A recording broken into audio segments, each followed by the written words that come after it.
ഉണ്ടെന്ന് എനിക്ക് തോന്നുന്നില്ല.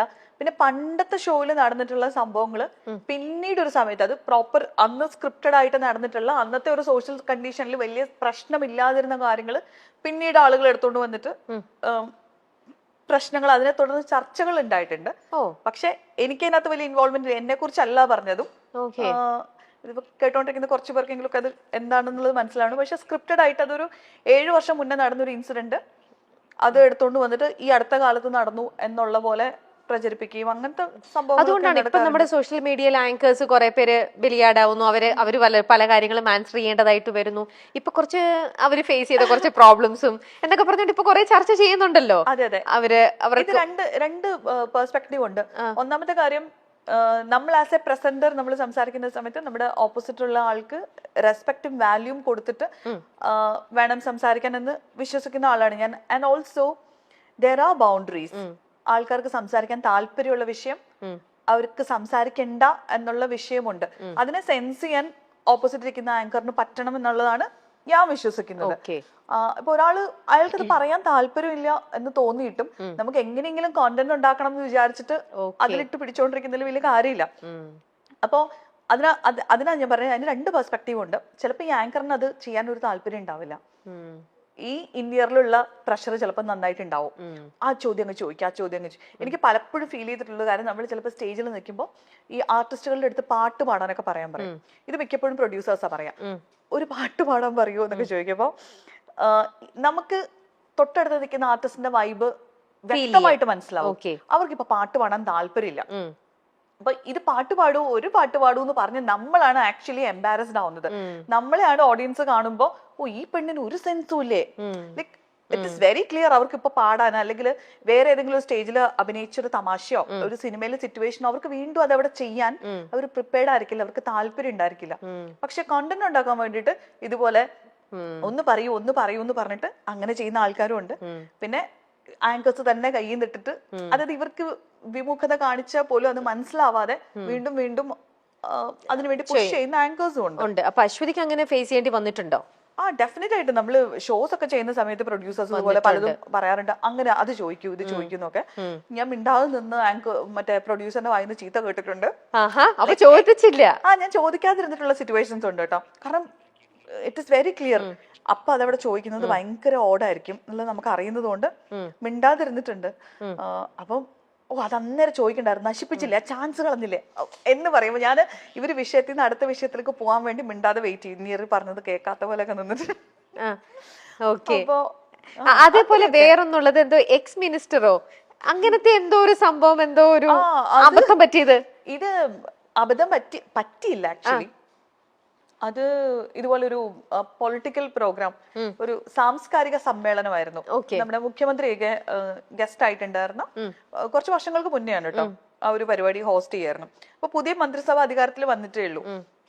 അപ്പൊ ബാക്ക് എനിക്കിവിടെ വന്നിരിക്കുന്ന അതിഥികൾ ആരൊക്കെയാണെന്നുള്ളത് വ്യക്തമായിട്ട് അറിയില്ല, ഫുള്ള് ചാർട്ട് കിട്ടിയിട്ടില്ല.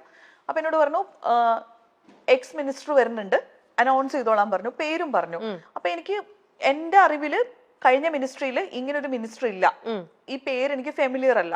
എങ്ങനെയാണ് നമ്മൾ എത്ര പൊളിറ്റിക്സ് ഫോളോ ചെയ്യാത്ത ആളാണെങ്കിലും മിനിസ്റ്റേഴ്സിന്റെ പേര് നമ്മൾ കേട്ടിട്ടുണ്ടായിരിക്കും. അപ്പൊ എനിക്ക് അങ്ങനെ ഒരു മിനിസ്റ്റർ പരിചയമില്ല. പക്ഷെ എന്റെ അടുത്ത് നിന്ന് ബാക്ക് സ്റ്റേജിൽ നിന്ന് ചേട്ടൻ എഴുതി തന്നു, എക്സ് മിനിസ്റ്റർ അനൗൺസ് ചെയ്യുന്നു. എന്തോ എനിക്കത് ഫെമിലിയർ അല്ലാത്ത പേരായതുകൊണ്ട് ഞാൻ ബഹുമാനപ്പെട്ട ആളുടെ പേര് മാത്രമേ ഈ പേര് മാത്രമേ പറഞ്ഞുള്ളൂ, ഡെസിഗ്നേഷൻ പറഞ്ഞില്ല. എന്നിട്ട് ബാക്ക് സ്റ്റേജിൽ ചെന്നിട്ട് വീണ്ടും നമ്മൾ ഒന്നുകൂടി ചെക്ക് ചെയ്തപ്പോ അത് എക്സൈസ് മിനിസ്റ്റർ ആയിരുന്നു. എക്സൈസ് എന്നുള്ളതിനാണ് ഇട്ടിട്ട്. അപ്പൊ അങ്ങനെ സോ അത് ആ സമയത്ത് നമ്മുടെ കോമൺ സെൻസ് ആണ്. പക്ഷെ പറഞ്ഞു പോയിരുന്നുണ്ടെങ്കിൽ ഞാൻ പറഞ്ഞില്ലേ, മുഖ്യമന്ത്രി ഉൾപ്പെടെ ഉള്ളവരുള്ള സ്റ്റേജ് ആയിരുന്നു. എക്സൈസ് മിനിസ്റ്റർ എന്ന് പറഞ്ഞെങ്കിൽ എനിക്ക് ആ സ്പോട്ട് കിട്ടിയാണ്. അതിലും സേഫ് ആയിട്ട് നിൽക്കാൻ പറ്റി. ഇൻസിഡന്റ് ഞാൻ എവിടെയോ പറഞ്ഞിട്ടുണ്ടെന്ന് തോന്നുന്നു. ആണല്ലേ? അപ്പൊ അത് സേഫ് ആയിട്ട് എന്തായാലും നിൽക്കാൻ പറ്റി ആ ഒരു കാര്യത്തില്. ഓക്കെ, നമുക്ക് അടുത്ത ചോദ്യം. സെൽഫ് പ്രൊമോഷനും സെൽഫ് ഹൈപ്പും എന്തും ചെയ്യുന്ന ആർട്ടിസ്റ്റുകൾ ചിലപ്പോഴെങ്കിലും ടെലിവിഷൻ ആർട്ടിസ്റ്റുകൾക്ക്, പ്രത്യേകിച്ച് അവതാരകർക്ക് തലവേദന ആകാറുണ്ട്. ഉണ്ടോ? എനിക്കങ്ങനെ പേഴ്സണൽ എക്സ്പീരിയൻസ് ഇല്ല. പക്ഷെ എന്നാലും പലപ്പോഴും സോഷ്യൽ മീഡിയയിൽ കാണുമ്പോൾ നമ്മൾ അങ്ങനെ ആലോചിക്കാറുണ്ട്. ശരിയാണ്, ഒരു പരിധി വരെ. എങ്ങനെ? ഇപ്പൊ നമ്മുടെ മുന്നിലേക്ക് ഒരു ആർട്ടിസ്റ്റ് ഒരു ഇന്റർവ്യൂവിന് അല്ലെങ്കിൽ ഒരു പ്രൊമോഷന് വന്നിരിക്കുമ്പോ ഇത് അവതാരകർക്ക് മാത്രമല്ല ആർട്ടിസ്റ്റിന് വേണ്ടിയിട്ടും കൂടിയാണ് അല്ലെ? അവർക്കാണ് പ്രൊമോഷൻ വേണ്ടത്, അവർക്കാണ് ഒരു പ്ലാറ്റ്ഫോം വേണ്ടത്, അവരുടെ കല എന്താണോ അവർ ചെയ്തു വെച്ചിരിക്കുന്ന ആർട്ടിനെ പ്രൊമോട്ട് ചെയ്യാൻ അവർക്ക് ഇവരുടെ കൂടെ സഹായം വേണ്ടതുകൊണ്ടാണ് അവർ ആ ഒരു പ്ലാറ്റ്ഫോം ചൂസ് ചെയ്യുന്നത്. ഈ ആങ്കേഴ്സ് ചിലപ്പോൾ പുതിയ ആൾക്കാരായിരിക്കാം, അല്ലെങ്കിൽ അവർ ശരിക്കും കൗതുകത്തിന് ചോദിക്കുന്ന കാര്യങ്ങളായിരിക്കാം, പക്ഷെ പെട്ടെന്ന് വളരെ ഒഫൻസീവ് ആയിട്ട് അതായത് തഗ്ഗടിച്ചു എന്ന് പറയാൻ വേണ്ടിയിട്ട് അങ്ങനെ ഒഫൻസീവ് ആയിട്ട് മറുപടി പറയുമ്പോൾ അപ്പൊ നമ്മളൊരു മനുഷ്യന് കൊടുക്കേണ്ട ഒരു വാല്യൂ ഉണ്ട്. അപ്പൊ അത് കൊടുത്തിട്ട് ആർട്ടിസ്റ്റുകളാണെങ്കിലും സംസാരിക്കണം എന്ന് ചില സിറ്റുവേഷൻ ഒക്കെ കാണുമ്പോൾ തോന്നിയിട്ടുണ്ട്. സോഷ്യൽ മീഡിയയിൽ തലപൊക്കുന്ന അനാവശ്യമായ ക്ലിക്ക് ബൈറ്റ് കണ്ടന്റ് ക്രിയേഷന്റെ ഭാഗമായി ഗോസിപ്പ് കോളങ്ങളിലേക്ക് പേര് ചേർക്കപ്പെട്ടിട്ടുണ്ട്. ആണോ? ഏതായിരിക്കും? ഗോസിപ്പ് ഇൻ ദ സെൻസ് അങ്ങനെയല്ല. ഈ അടുത്തങ്ങാണ്ട് ഞാനൊന്ന് മരിച്ചു എന്നുള്ള വാർത്തയൊക്കെ വന്നിട്ട്. അശ്വതി മരിച്ചുന്നോ? അശ്വതിക്ക് അറിഞ്ഞോ? അശ്വതിക്ക് സംഭവിച്ച ദുരന്തത്തിൽ തകർന്ന് ആരാധകർ എന്നൊക്കെ പറഞ്ഞിട്ട് അതെന്തായിരുന്നു? ഫോട്ടോ ഒക്കെ വെച്ചിട്ട് ഏതോ ഇതിൽ ന്യൂസ് ഒക്കെ വന്നു. അത് കഷ്ടം എന്താന്ന് വെച്ച് കഴിഞ്ഞാല് ഇവർക്ക് ഇത് കൊടുത്തിട്ട് പോയാൽ മതി. ഇത് കണ്ടത് എന്റെ ഫാദർ ഇൻ ലോ. ഓക്കെ. ഈ ന്യൂസ് വന്നത് ഏതോ ഒരു യൂട്യൂബ് ചാനലില് അല്ലെങ്കിൽ ഇങ്ങനെ ഒരു പിക്ചർ വന്നു, ഒരു ഫോട്ടോ കണ്ടിട്ട് എന്താണ് എല്ലാവരെയും കണ്ണീരിൽ ആഴ്ത്തി, അങ്ങനെ എന്തോ ഒരു അങ്ങനത്തെ ഒരു ന്യൂസാ വന്നത്. അപ്പൊ എന്റെ ഫാദർ ഇൻ ലോ അച്ഛനത് മനസ്സിലാവണില്ല ഇത് എന്താ സംഭവം എന്ന്. അപ്പൊ അച്ഛൻ ഇമ്മീഡിയറ്റ്ലി എന്നെ ഫോൺ വിളിക്കുമ്പോ ഞാൻ എന്തോ ഇതുപോലെ എന്തോ ഷൂട്ടിൽ എന്തോ ആണ്. അപ്പം ഞാൻ ഫോൺ എടുക്കണില്ല. അച്ഛൻ ഭയങ്കര പാനിക്കായി. പ്രായമുള്ള ആൾക്കാരല്ല.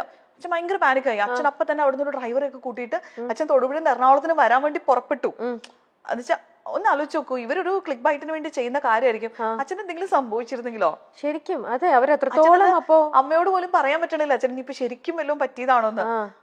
പക്ഷെ അച്ഛൻ അവിടെ നിന്ന് ഇറങ്ങണതിന് മുമ്പ് ഞാൻ നോക്കുമ്പോ അച്ഛന്റെ മിസ് കോൾ ഇങ്ങനെ കിടക്കുക. അപ്പൊ ഞാൻ എന്താ അച്ഛാ ചോദിച്ചപ്പോ അപ്പോഴാണ് അച്ഛന് ശ്വാസം നേരെ വീഴുന്നത്. അപ്പൊ ഇതുപോലെയുള്ള സംഭവങ്ങൾ ഉണ്ടാവാറുണ്ട്. പിന്നെ ഇതുപോലെ തെറ്റിദ്ധരിപ്പിക്കുന്ന ക്യാപ്ഷനുകൾ കൊടുക്കാറുണ്ട്. പിന്നെ നമ്മള് ഏതെങ്കിലും ഒരു കമന്റിൽ എവിടെയെങ്കിലും നമ്മൾ പറഞ്ഞൊരു കാര്യം അല്ലെങ്കിൽ ഒരു റിപ്ലൈ കൊടുത്തൊരു കാര്യം എടുത്തു കൊണ്ടുപോയി ടൈറ്റിലാക്കി ഇട്ടിട്ട് അതായത് കാണുന്നവർക്ക് പെട്ടെന്ന് നമ്മളെന്തോ ഒഫൻസീവ് ആയി പറഞ്ഞു അല്ലെങ്കിൽ അങ്ങനത്തെ ഒരു ഇമേജ് കൊടുക്കുന്ന തരത്തില് വളച്ചൊടിച്ചൊക്കെ ഇടുന്നത് അത് വളരെ കോമൺ ആയിട്ട് സംഭവിക്കുന്നത്.